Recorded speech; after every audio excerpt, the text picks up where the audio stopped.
గౌతమ్ తన మనసులో మాట చెప్పడానికి అహల్యకు ఫోన్ చేసి పిలిపిస్తాడు.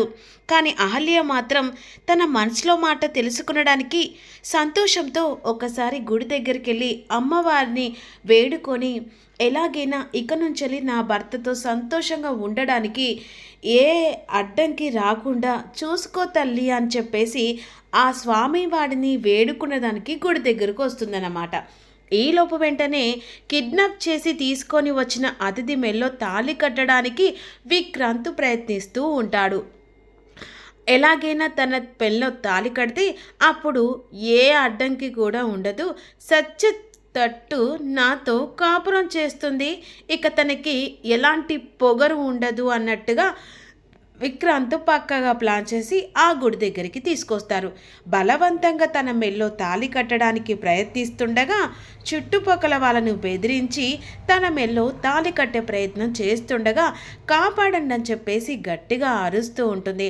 ఈలోపు చుట్టుపక్కల వాళ్ళు ఒకరు అతనొచ్చి వెంటనే ఈ బలవంతంగా తాళి కట్టడం ఏంటి అమ్మాయి మెల్లో అంటుండగా ఆ టైంలో సత్య అతన్ని కొట్టి తరిమేస్తాడు. అన్నయ్య చూస్తూ ఉంటే తను గట్టిగా అరుస్తూ ఉంది. వెంటనే తన మెల్లో తాళి కట్టే. ఇక అతిథి నువ్వు తప్పించుకునే సిచ్యువేషన్ ఇక్కడ ఎవ్వరివ్వరు, ఆ దేవుడు కూడా నిన్ను కాపాడలేరు, అవసరమైతే ఆ గౌతమ్ వస్తే వాడి ప్రాణాలు కూడా తీస్తామన్నట్టుగా ఇక సత్య ఉన్ను విక్రాంత్ మాట్లాడుతూ ఉంటారు.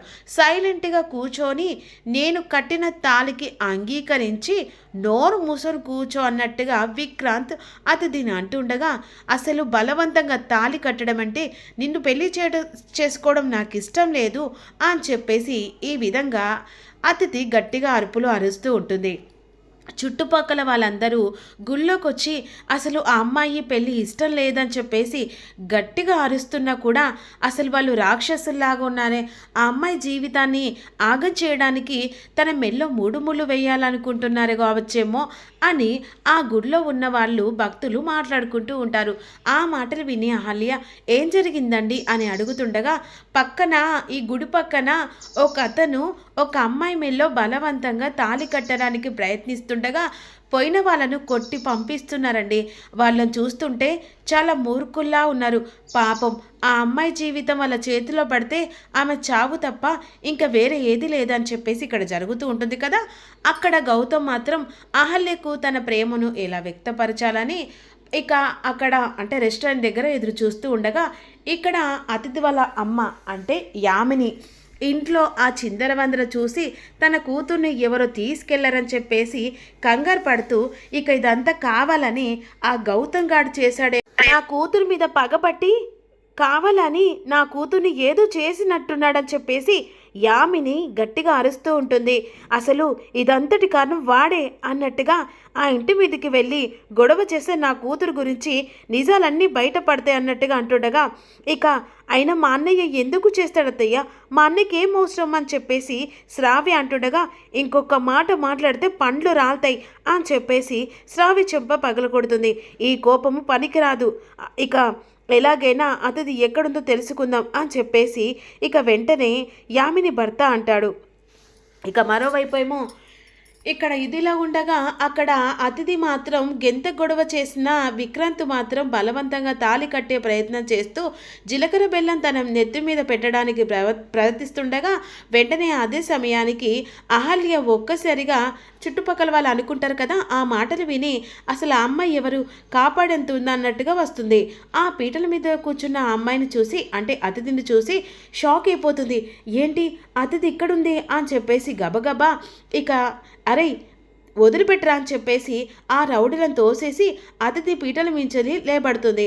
వెంటనే అతిథిని లేబట్టిన తర్వాత నువ్వు మనిషివా పశువా, ఆ అమ్మాయికి పెళ్ళి ఇష్టం లేదని చెప్పినా కూడా తన మెల్లో బలవంతంగా తాళి కడుతున్నావు అని చెప్పేసేసరికి ఓహో ఇక అన్నయ్య ఈ అహల్య సంగతి నేను చూసుకుంటాను, కానీ ముందైతే అతిథి మెల్ల నువ్వు తాళి కట్టన్నయ్యా అని చెప్పేసి రౌడీలు అహల్య రెండు చేతులు పట్టుకొని ఆ పెళ్లి జరిగే ప్రయత్నం చేస్తూ ఉంటారు.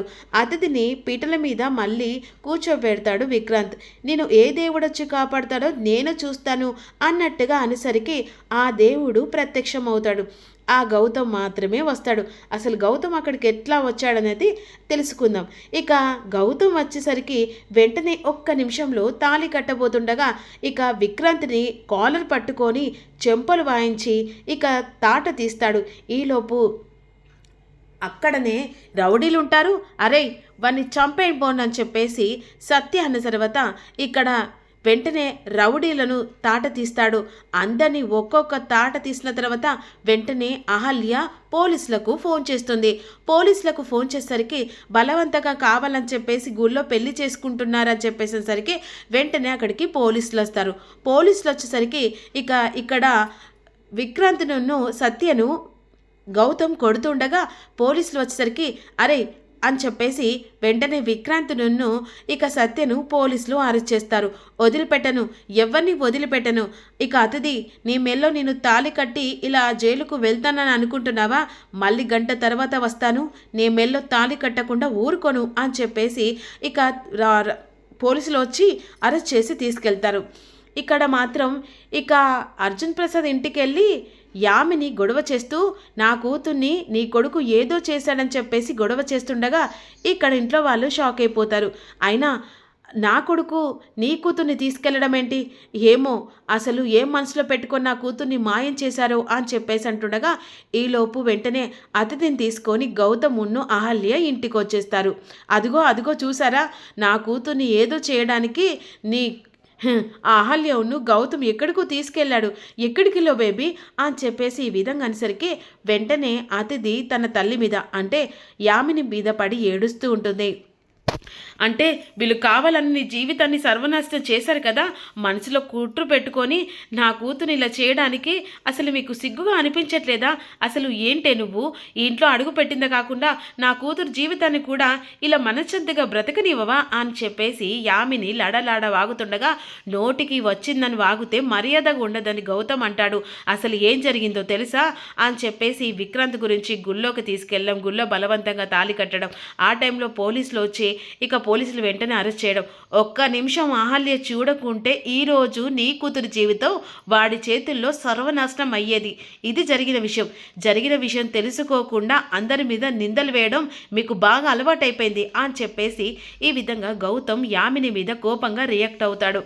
అవును మమ్మీ, ఇక కావాలని చెప్పేసి ఇంట్లో మీరు బయటికి వెళ్ళేసరికి ఆ విక్రాంత్ ఇంట్లో నా మీదకి వచ్చి బలవంతంగా నన్ను కిడ్నాప్ చేసి గుళ్ళో తాళి కట్టబోతుండగా ఇక అదే సమయానికి అహల్య వచ్చి నన్ను కాపాడింది అని చెప్పేసి ఈ విధంగా అనేసరికి యామిని ఇక పిల్లిని చూసినట్టు చూస్తూ ఉంటుంది. ఇక ఆ టైంలో తన జీవితాన్ని కాపాడిన అహల్యకు చేతులు పట్టుకొని థ్యాంక్ యూ అని చెప్పేసి ఈ విధంగా థ్యాంక్ చెప్తూ ఉంటుంది.